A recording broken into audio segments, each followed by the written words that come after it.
Good morning, dear students. How are you all? I hope you all are fine. Dear student, today I am going to teach chapter 6 of your main course book. The name of the chapter is The Great Sand Artist. The Great Sand मतलब बालू, and artist means कलाकार. Today we will discuss this chapter, or we can say today we will revise this chapter because your syllabus has been completed. So I am going to revise you all this chapter.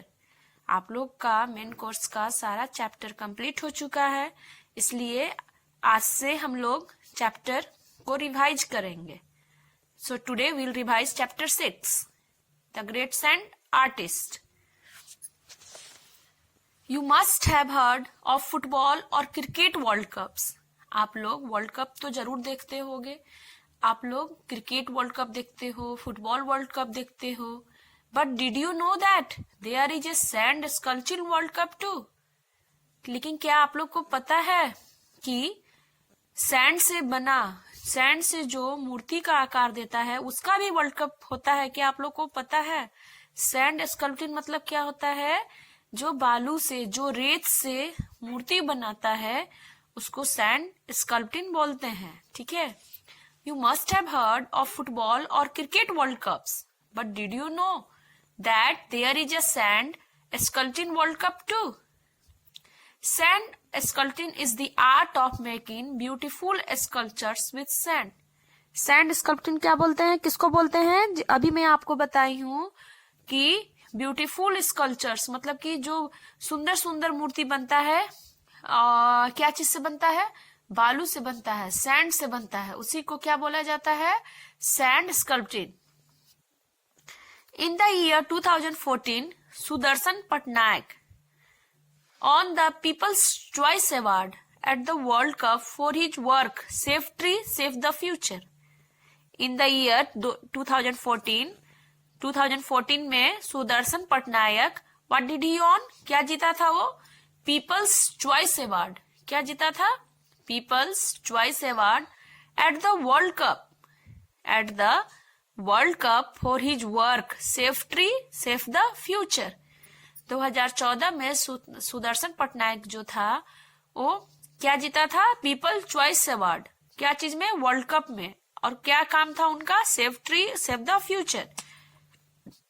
On the people choice award at the world cup for his work save tree, save the future. Thousands of people voted for him.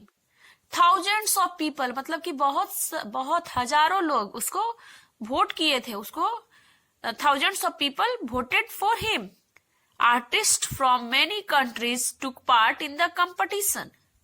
Artist मतलब कि बहुत सारे देश से बहुत सारे artist लोग इस कंपटीशन में भाग लिए थे. And he was the only artist from India. और इंडिया से कौन आर्टिस्ट था? सुदर्शन पटनायक ही था इंडिया से.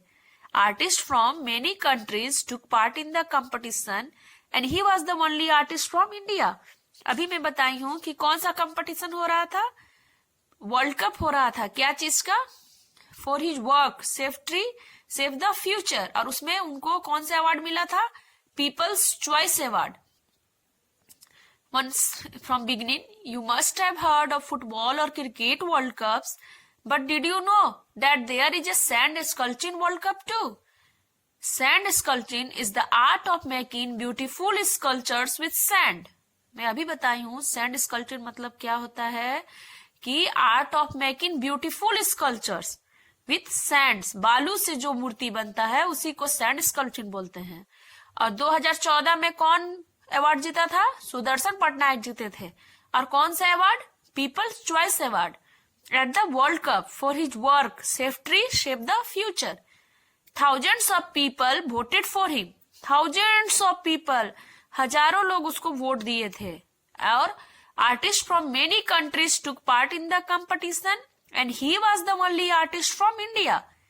Before Sudarshan became famous, most people in India did not even know about this type of art. What it is saying that before Sudarshan became famous, मतलब कि सुदर्शन के famous होने से पहले most people in India did not know. India में लोग जानते भी नहीं थे about this type of art.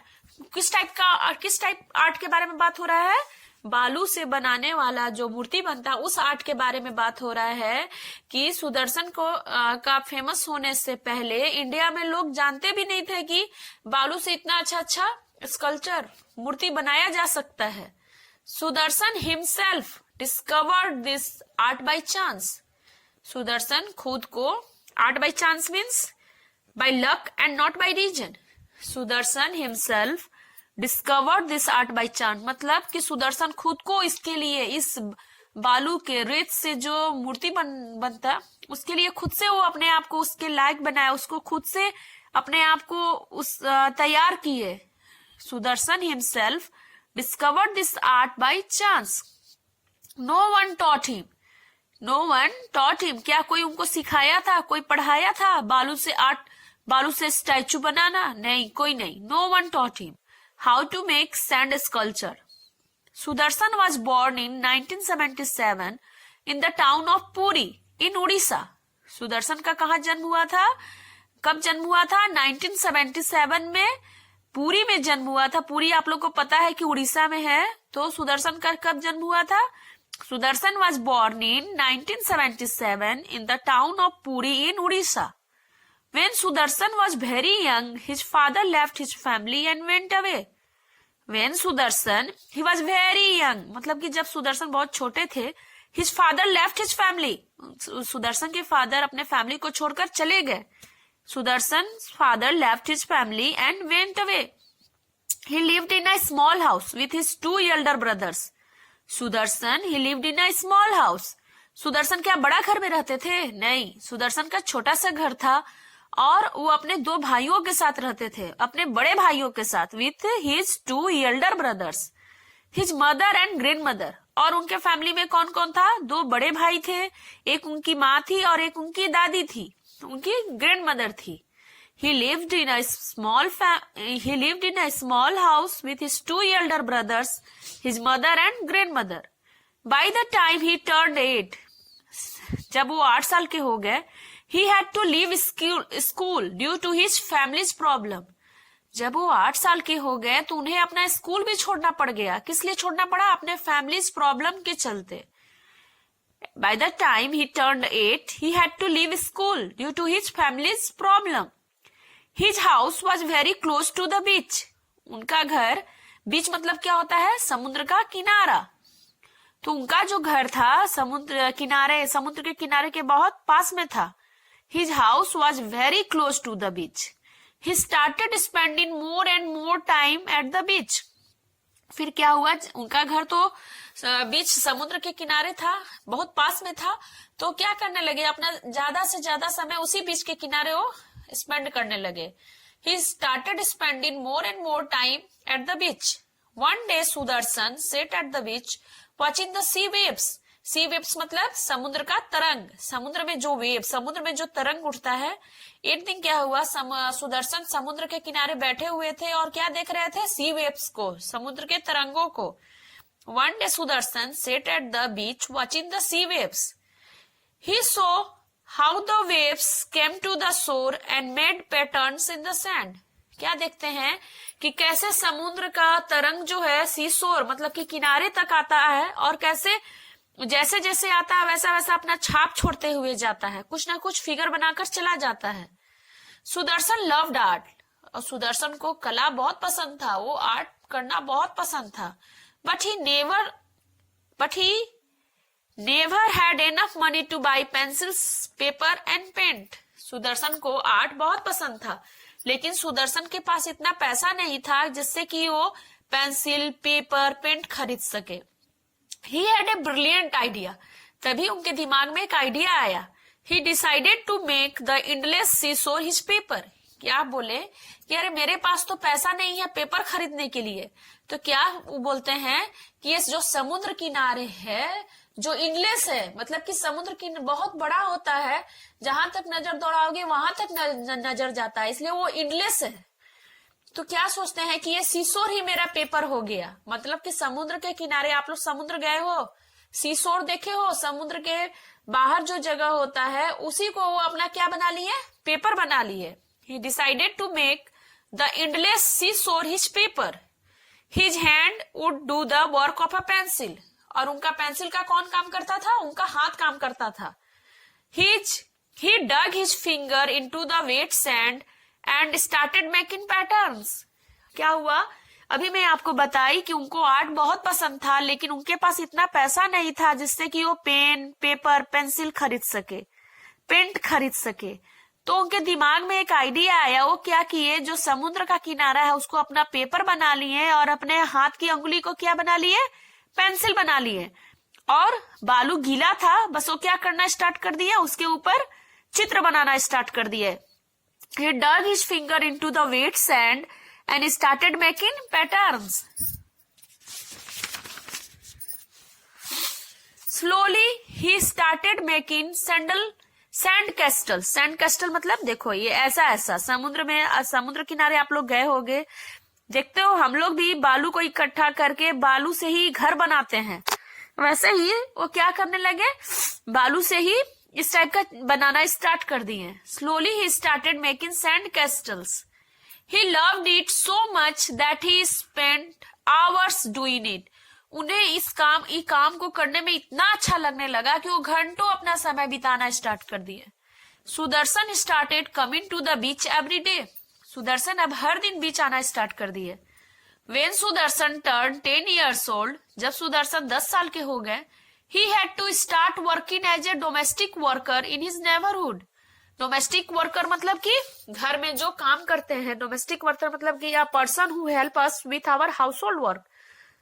जैसे कि नौकर काम करता है, डोमेस्टिक घर का काम करता है, जैसे कभी बर्तन धो देता है, झाड़ू पोछा वगैरह। तो क्या हो गया कि जब सुदर्शन 10 years old हो गए, when Sudarshan turned 10 years old, he had to start working. उन्हें मजबूरीवश डोमेस्टिक वर्कर जैसा काम करना पड़ा अपने पड़ोसी में, अपने नेबरहुड में। But this could not keep him away from the beach. लेकिन क्या वो डोमेस्टिक वर्क करना स्टार्ट किए तो क्या वो बीच से दूर रहे? क्या वो समुद्र किनारे जाना स्टार्ट छोड़ दिए थे? नहीं, ये घर का काम भी उन्हें नहीं रोक सका समुद्र किनारे जाने से। But this could not keep him away from the beach. He started visiting the beach at dawn and dusk. Dawn और dusk मतलब क्या होता है? Dawn मतलब होता है the time of the morning और dusk मतलब evening। मतलब कि वो क्या करने लगे, हर सुबह और शाम वो बीच जाना स्टार्ट कर दिए। Before and after his shift मतलब कि सुबह काम करने जाने से पहले और शाम को काम करने आने के बाद वो दोनों टाइम बीच जाते थे और वहां पे वो सैंडल कैस्टल बनाते थे, मतलब बालू से स्टैचू बनाते थे। His sand castle slowly grew into bigger artwork. पहले वो छोटा छोटा सैंड कैस्टल बनाते थे, फिर क्या हुआ, धीरे धीरे वो बड़ा बड़ा सैंड कैस्टल बनाने लगे। His sand castles slowly grew into bigger artworks with many different and connected parts. People visiting the beach started noticing Sudarshan making sculpture out of sand. अब समुद्र किनारे जितने लोग जाते थे, सुदर्शन का स्कल्पचर देखकर उसको नोटिस करते थे, उसमें कमी खूबी बताते थे। Many even stopped to praise him for his work. बहुत लोग प्रेज मतलब कि तारीफ करना, बहुत लोग उसका सैंड कैस्टल देखकर तारीफ करने के लिए रुक जाते थे। One day a tourist passing by saw Sudarshan working on a sculpture. Tourist, ये दिन क्या होता है, टूरिस्ट मतलब कि जो बाहर से घूमने आते हैं, वो क्या हो गया, सुदर्शन के काम को देखकर रुक गए, देखा वो काम करते हुए। The tourist told him that the nose of the figure was very large. Tourist sculpture को देखकर क्या बोलता है कि ये जो फिगर है उसमें जो नाक है उस स्टैचू का, उसका बहुत बड़ा है। एंड लुक्ड एबनॉर्मल, और बड़ा नाक के चलते वो क्या दिख रहा है, अच्छा नहीं दिख रहा है। Sudarshan went back to the beach for the next few days and made the figure over and over again until people told him that the nose was perfect. क्या हुआ, एक दिन एक टूरिस्ट बाहर से घूमने आया और सुदर्शन का स्टैचू देखा और क्या बोला कि ये स्टैचू में जो तुम फिगर बनाए हो उसका नाक बहुत बड़ा है और उसका नाक बड़ा होने के चलते वो स्टैचू अच्छा नहीं लग रहा है, एबनॉर्मल टाइप दिख रहा है। बस क्या था, सुदर्शन हर दिन जाने लगा और हर दिन उसका नाक बनाया जब तक कि लोग उसका स्टैचू का नाक देखकर बोले कि नहीं अब तुम्हारा स्टैचू का नाक ठीक हो गया, तब वो काम छोड़ा। More and more people started noticing Sudarshan beautiful sculpture. अब क्या होने लगा, बहुत सारे लोग आते हैं, उसका वर्क को देखते हैं और उसको प्रेज करते हैं, मतलब कि तारीफ करते हैं। Now dear student, rest part will discuss next day and will also discuss question answer of this chapter next day. मैं आप लोग को ये सारा क्वेश्चन आंसर कंप्लीट करा चुकी हूँ। आप लोग सारा क्वेश्चन आंसर अपने नोट कॉपी में लिख चुके होंगे। So when I will teach you this chapter और when we will discuss the question answer, you all please आप लोग अपने कॉपी को खोलकर बैठना in your next class. So thanks, have a nice day.